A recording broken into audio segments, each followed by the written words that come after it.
Praise the Lord. मैं पिता परमेश्वर को धन्यवाद करता हूँ कि उसने फिर से एक सुंदर मौका दिया और अपनी उपस्थिति में बैठने का एक सुंदर अवसर दिया, जिससे प्रियो मैं बहुत दिनों से प्रभु यीशु मसीह के आगमन के ऊपर जो वीडियोस बना रहा हूँ और जो बातें मैं आपसे कर रहा हूँ उसमें प्रभु हमारी अगुवाई कर रहा है। आशा करता हूँ कि इस वीडियो को आप बहुत कुछ समझ गए होंगे, जान गए होंगे।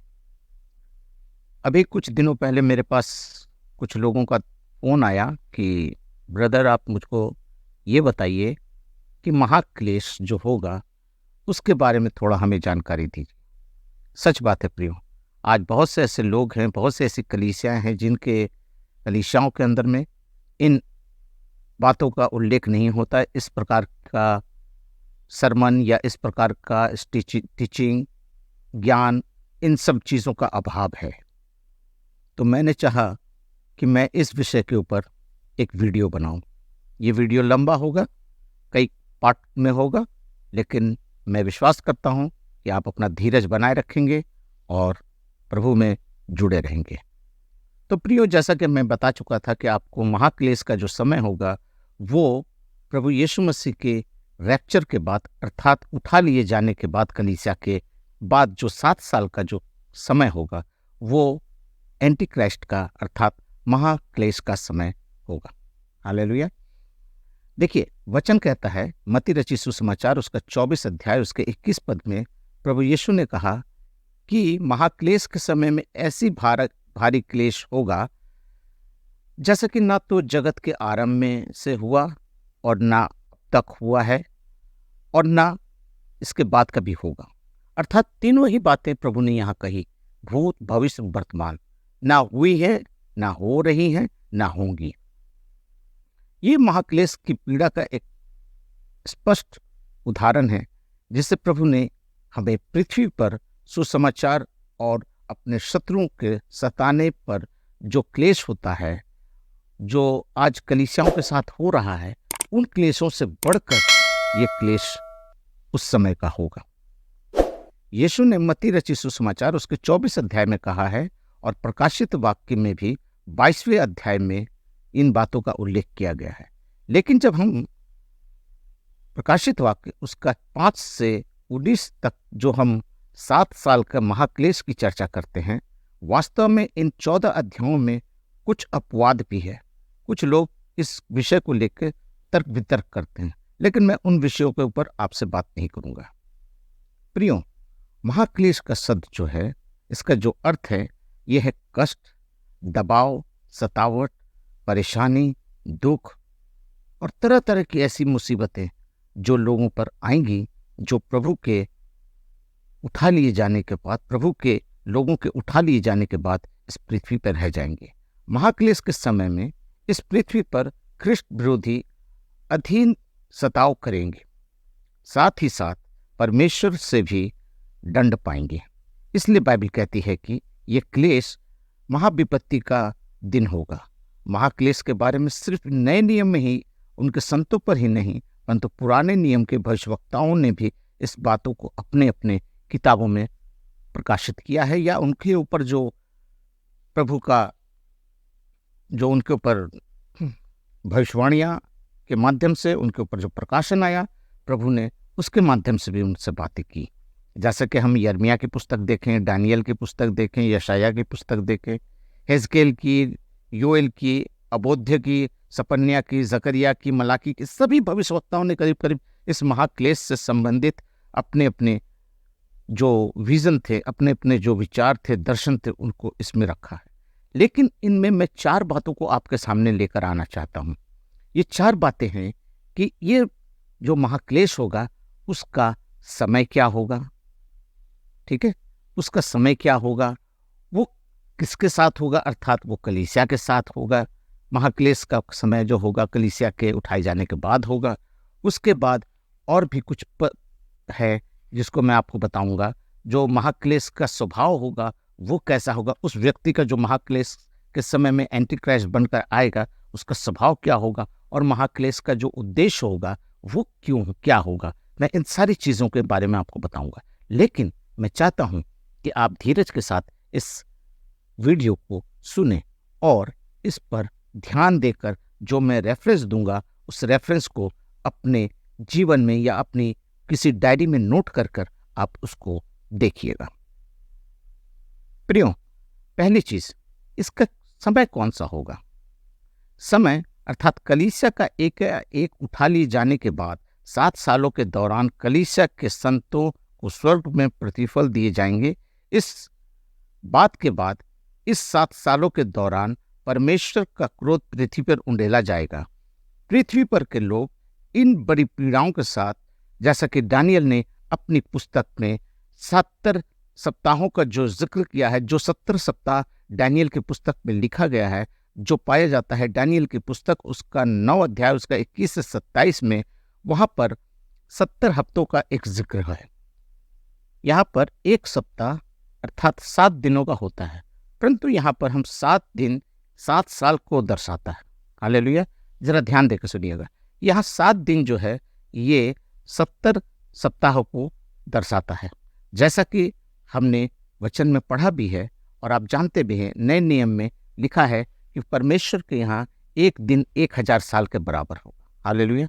तो आज हमको ये जानना होगा कि परमेश्वर के यहाँ 6 दिन पूरे हो गए हैं, ये 7वां दिन चल रहा है। हालेलुया। और यही वजह है कि परमेश्वर की सारी भविष्यवाणियां, सारे प्रकाशन इसमें पूरे होते जा रहे हैं। मैं आपको बताना चाहता हूँ, जैसा कि उत्पत्ति की पुस्तक उसका 29 का 27 से 28 में आप देख सकते हैं, गिनती की पुस्तक उसका 14 अध्याय उसके 34 पद में देख सकते हैं, यहेजकेल उसका 4 का 6 पद में भी आप इस विषय को देख सकते हैं कि कलीसिया के पृथ्वी के ऊपर से अदृश्य हो जाने के पश्चात ये 7 साल का महाक्लेश आरंभ होगा। हालेलुया। मैं फिर से बताता हूँ प्रियो, इस बात को अपने जीवन में, अपने जेहन में इसको बांध लीजिए कि परमेश्वर की दुल्हन के उठाए जाने के बाद ये 7 साल का एंटी क्राइस्ट का राज्य होगा।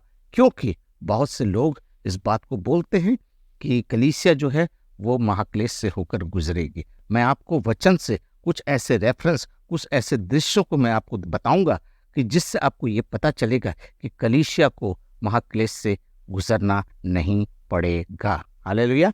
आइए अब मैं आपको इस कलीसिया के बारे में बताता हूँ। नंबर 2, महाक्लेश के दौरान कलीसिया स्वर्ग में होगी और वह प्रभु के सिंहासन के पास रहेंगी। हालेलुया। पृथ्वी पर उसके कार्य के अनुसार उनको इनाम दिया जाएगा। दूसरे शब्दों में यह कहा जाए कि कलीसिया महाक्लेश से होकर नहीं गुजरेंगी। लेकिन मैंने आपसे कहा है कि मैं कुछ ऐसे रेफरेंस दूंगा, कुछ ऐसी बातों को बताऊंगा जिससे आप ये जान जाएंगे कि कलीसिया का महाक्लेश से गुजरना नहीं है। आइए हम उन एक एक करके मैं उन सब चीज़ों को मैं आपके सामने रखता हूँ। पहली बात, प्रकाशित वाक्य उसका 2 और 3 अध्याय में विभिन्न कलीसियाओं युगों के विषय में बताई गई है, जिसमें से कि पहली शताब्दी में यीशु के और दूसरे आगमन तक की कलीसियाओं का चर्चा है। अध्याय 4 में स्वर्ग से खुले हुए द्वार का आरंभ होता है और प्रकाशित वाक्य 4 उसका 1 में इसका अर्थ है कलीसिया युग के बाद कलीसिया का पृथ्वी के ऊपर से उठा लिया जाना। प्रकाशित वाक्य 4 उसका 4, और जहां पर हम देखते हैं 24 प्राचीन जो स्वर्ग में है वे कलीसिया का प्रतिनिधित्व करते हैं, पर वे स्वर्ग में हैं, उन्हें स्वर्ग के में सिंहासन दिए गए हैं, साथ ही साथ श्वेत वस्त्र और मुकुट भी दिए गए हैं। ये सारी चीजें कलीसिया के लिए पहले ही प्रतिज्ञा किए हुए शब्द के समान, अर्थात मैं शब्द का इस्तेमाल नहीं कर पा रहा हूँ ऐसा, लेकिन पहले ही से परमेश्वर ने अपने वचन के द्वारा, इन शब्दों के द्वारा हमसे अपने वचन को बाइबल में संजोग कर रखा है, जिसमें हम देख सकते हैं मत्ती रचित सुसमाचार उसका 19 का 28, प्रकाशित वाक्य 3 का 21, मरकुस 9 का 3, प्रकाशित वाक्य 3 का 4 से 5 और यूहन्ना 17 उसका 3 पद और 25 पद। पुराने नियम में भी 24 याजक सभी पुराने नियम में याजकों का प्रतिनिधित्व करते थे, जैसा कि पहला इतिहास उसका 24 अध्याय उसका 1 से 4 और 19 पद में हम देख सकते हैं। ठीक इसी तरह स्वर्ग में भी 24 प्राचीन स्वर्ग में कलीसिया का प्रतिनिधित्व करते हैं। ओके। नंबर 2, प्रकाशित वाक्य अध्याय 6 में और से 19 तक की कलीसिया का शब्द का प्रयोग नहीं किया गया। मैं बहुत बड़ी बड़ी बातें बता दूंगा बीच बीच में, आप ध्यान देकर जरा सुनिएगा, तब आप इसको समझ सकिएगा। मैं फिर से इस बात को दोहराता हूँ, प्रकाशित वाक्य अध्याय 6 से लेकर 19 तक कलीसिया शब्द का उपयोग नहीं किया गया है। इन अध्यायों में महाक्लेश का वर्णन मिलता है। इन अध्यायों में महाक्लेश के दौरान संत शब्द का प्रयोग किए गए हैं। वे छूट गए पवित्र लोग और परमेश्वर की ओर से मोहर किए हुए लोग हैं, जैसा कि प्रकाशित वाक्य उसका 7 अध्याय कहता है। हालेलुया। ये वे लोग हैं जो परमेश्वर के रैप्चर में, अर्थात परमेश्वर के लोगों के उठाई लिए जाने के बाद जो छूट जाएंगे, ये उन लोगों के विषय में बाइबल इसके बारे में बतलाती है। नंबर 3, प्रेमी परमेश्वर अपने को महाक्लेश में नहीं जाने देगा, अपने लोगों को महाक्लेश में जाने नहीं देगा। परमेश्वर, जैसा मैंने आपको वहां कहा था कि मैं कुछ आपको उदाहरण दूंगा, जैसे आप देख लीजिए कि परमेश्वर ने लूत को बचाने के बाद ही सदोम अमोरा को नाश किया था। जब तक लूत सदोम अमोरा में था तब तक परमेश्वर उस पर आग और गंधक की बारिश नहीं की, जैसा कि उत्पत्ति 19 उसका 21 से 25 तक मिलता है। जैसा कि हम देखते हैं, यरीहो को नाश करने से पूर्व राहाब को बचा लिया गया था। जब यहोशू यरीहो पर चढ़ाई किया तो वहां से उसने पहले राहाब को निकाल दिया था।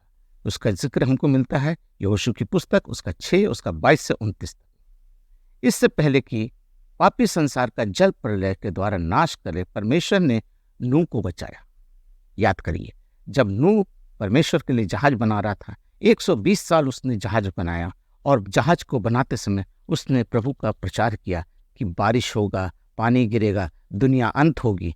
लेकिन बहुतों ने विश्वास नहीं किया, लेकिन नूह का परिवार विश्वास किया, धर्मी ठहराया गया और परमेश्वर ने उसको बचा लिया और सारी सृष्टि को नाश कर दिया। वैसे ही प्रियो, आज प्रभु की कलीसिया को भी प्रभु लेने को आएगा। जो उसके लोग हैं, प्रभु उसको लेकर चला जाएगा। इससे पहले कि 7 साल का एंटी क्राइस्ट का राज्य आरंभ हो, प्रभु अपने लोगों को बचाकर ले जाएगा। और मैं एक छोटी सी सांसारिक बातों से आपका अवगत कराना चाहता हूं आपके मन को। मान लीजिए आपकी पत्नी है, या आपकी मंगेतर है, या आपकी बहन है, या आपकी माँ है, कोई भी ऐसा है जो आपसे जुड़ा हुआ है। आप उसके साथ कहीं जाते हैं, कुछ बदमाश आकर उसको बदतमीजी करते हैं उसके साथ, या उसको टॉर्चर करते हैं, या कोई उसको आके अपशब्द कहता है, मारता है, पीटता है, नोचता है, या कुछ भी उसके साथ होता है, आप बर्दाश्त कर सकेंगे? प्रियो, मैं 1 मिनट के लिए आपको यहां शांत करके अपने दिमाग को सोचने के लिए मजबूर करता हूं। क्या आप ऐसा होने देंगे? नहीं होने देंगे। क्यों नहीं होने देंगे? क्योंकि आप उससे प्रेम करते हैं और वो आपसे जुड़ी हुई है, चाहे वो आपकी पत्नी हो, आपकी बहन हो, आपकी मंगेतर हो, या आपकी माँ हो, वो आपसे जुड़ी हुई है। वैसे ही प्रभु हमसे प्रेम करता है और प्रभु नहीं चाहता है कि अपनी दुल्हन को, अपने प्रियों को, अपनी कलीसिया को वो महाक्लेश में छोड़े। हालेलुया। आइए, पॉइंट तो मैंने बहुत बना के रख लिया है इस बात के ऊपर, लेकिन मैं धीरे धीरे मैंने कहा मैं बताते चलूंगा। इसका चौथा पॉइंट है, यह यीशु मसीह की प्रतिज्ञा है कि यीशु ने फिलडेल्फिया की कलीसिया से कहा था कि तूने धीरज के वचन को थामे रखा है, इसलिए मैं भी तुझे परीक्षा के उस समय में बचा रखूंगा जो पृथ्वी पर होने वाली है और संसार पर आने वाला है, जैसा कि प्रकाशित वाक्य 3 का 10 पद में हम पढ़ते हैं। प्रियो, बाइबल को पढ़ना होगा और उसमें परमेश्वर की गुप्त बातों को समझना पड़ेगा। इसलिए जब परमेश्वर अपने क्रोध को उंडेलेगा, कलीसिया पृथ्वी से बाहर होगी। हालेलुया। अगर आप हालेलुया कर सकते हैं, अपने दिल के ऊपर हाथ रखिए और कहिए हालेलुया। नंबर 5, यीशु ने कहा कि वह किसी भी समय आ सकता है, इसलिए तुम भी तैयार रहो, क्योंकि जिस घड़ी के विषय में तुम सोचते भी नहीं हो, उसी घड़ी मनुष्य का पुत्र आ जाएगा, जैसा कि मत्ती रचित सुसमाचार उसका 24 का 44 पद में लिखा है। इस बात से पुष्टि होती है कि मत्ती रचित सुसमाचार में 25वें अध्याय के 10 और 13 पद, और मरकुस रचित सुसमाचार 13 और 35 पद में, और प्रकाशित वाक्य 3 का 11 में, और प्रकाशित वाक्य 16 का 15 में, और फिलिपियों 4:5 में, और पहला कुरिन्थियों 15:52 में, जो लोग कहते हैं कि यीशु के क्लेश के बाद आएगा, वे लोग बाइबल के मुख्य विचारों को, अर्थात मुख्य माने जो इंपॉर्टेंट डॉक्ट्रिन है, सिद्धांत है, प्रभु के जो सिद्धांत हैं, जो बाइबल के सिद्धांत हैं, उनको, प्रमुख विचारों को तोड़ते हैं, अर्थात वो परमेश्वर का विरोध करते हैं। क्या कलीसिया यीशु मसीह के आगमन की बाट नहीं जो रही है, या उस महाक्लेश की बाट जो रही है? मैं आपसे ये पूछना चाहता हूँ, अगर आप मसीह हैं और आप प्रभु में हैं, और आप प्रभु के साथ ये चाहते हैं कि मैं परमेश्वर के साथ स्वर्ग में रहूं, तो आप किस बात की बाट जोड़ते? क्या महाक्लेश पे, कि प्रभु मुझको महाक्लेश में छोड़ दे, मैं दंड पाऊं, मार खाऊं, टॉर्चर हूं और फिर मर जाऊं? या ये चाहते हैं कि प्रभु मैं तुझ पर विश्वास करता हूं और मैं तेरी दुल्हन के रूप में तेरे साथ, तेरे आगमन में, स्वर्गलोक में तेरे साथ रहना चाहता हूं? बाइबल बतलाती है कि कलीसिया का उद्धार यीशु मसीह की बाट जोती है, अर्थात जो कलीसिया के लोग हैं, जो कलीसिया के विश्वास करते हैं, जो उद्धार पाते हैं, वो उद्धार करता यीशु मसीह की बाट जोते हैं। जैसे कि पहला थिस्सलुनीकियों 1:10 में, तीतुस 2:12 में, और पहला कुरिन्थियों 1:17 में, और फिलिपियों 3:20 में इस बातों को आया गया। नंबर 6, दूसरा थिस्सलुनीकियों उसका 2:3 से 7 तक का वचन जब हम पढ़ते हैं तो वहां पर लिखा है, साफ साफ शब्दों में दिखता है कि ख्रिस्त विरोधी महाक्लेश के दौरान पृथ्वी पर राज्य करेगा, परंतु पवित्र आत्मा के पृथ्वी छोड़ देने के बाद ख्रिस्त विरोधी प्रकट होगा। इसका 7वां पद। प्रियो, मैंने अपने पहले की वीडियो में इसके दूसरे और तीसरे जो भाग थे, जो यीशु मसीह के रैप्चर का है, जो यीशु मसीह के आगमन का है, उसमें मैंने इस बात को कहा था कि पवित्र आत्मा कलीसिया जो है, पृथ्वी जो है, पवित्र आत्मा के साथ और कलीसिया के साथ पृथ्वी पर से उठा ली जाएगी, अर्थात परमेश्वर के प्रभु यीशु मसीह के आगमन पर पवित्र आत्मा भी यहाँ से चला जाएगा, और उसके बाद ही ख्रिस्त विरोधी यहाँ पर प्रकट होगा। ये सोचना भी संभव नहीं है कि पवित्र आत्मा कलीसिया को महाक्लेश के दौरान छोड़ सकती है। क्यों? हम ये किस प्रकार से छोड़ सकते हैं कि कलीसिया को परमेश्वर अपने दुल्हन को इस पृथ्वी पर छोड़ देगा? पेंतीकुस्त के दिन पवित्र आत्मा उतरा ताकि कलीसिया दुल्हन को मसीह का दूल्हा के लिए तैयार करे। जब तक पवित्र आत्मा स्वर्ग जाएगा, तब कलीसिया भी उसके साथ स्वर्गलोक में चली जाएगी। आप ये विषय बहुत लंबा है, कई महीनों की स्टडी है। मैं इन बातों को सब छोटे छोटे बातों में कह के आपको बता के खत्म करना चाहता हूँ। रोमियो की पुस्तक उसका 8:1 में कहता है, अतः अब जो मसीह में है उन पर दंड की आज्ञा नहीं। हालेलुया। प्रियो, अगर आज हम मसीह में हैं, हमारे ऊपर दंड की आज्ञा नहीं है। ये बेकार का अपने दिमाग में ये सोचना भी गलत होगा कि हमको महाक्लेश से गुजरना पड़ेगा। पहला कुरिन्थियों उसका 11वां अध्याय उसका 32 पद कहता है, परंतु प्रभु हमें दंड देकर हमारी ताड़ना करता है, इसलिए कि हम संसार के साथ दोषी न ठहरें। इसलिए कलीसिया इस पृथ्वी पर से पापियों के साथ परमेश्वर के क्रोध का अनुभव ना करेगी। प्रियो, आज हमें अगर परमेश्वर की तरफ से ताड़ना मिलता है तो आज हमको तैयार हो जाना है, सावधान हो जाना है। यिर्मयाह कहता है कि महाक्लेश याकूब के संकट का समय है। यिर्मयाह 30:7 में आप इस विषय को पढ़ सकते हैं। और हिजकेल कहता है कि अन्य जातियों के दंड का समय है। हिजकेल 30:3 में लिखा हुआ है। सॉरी, ये कहीं भी नहीं लिखा हुआ है। कलीसिया के लिए संकट का दंड मुकर्रर किया हुआ है। ये सोचना भी एक तर्क लगता है कि ये किस तरीके की बात है कि कलीसिया के संत लोगों जो पृथ्वी पर मर गए, उन्हें महाक्लेश से होकर गुजरने को नहीं दिया गया। सिर्फ अंतिम युग के संतों को ही महाक्लेश भोगने दिया गया।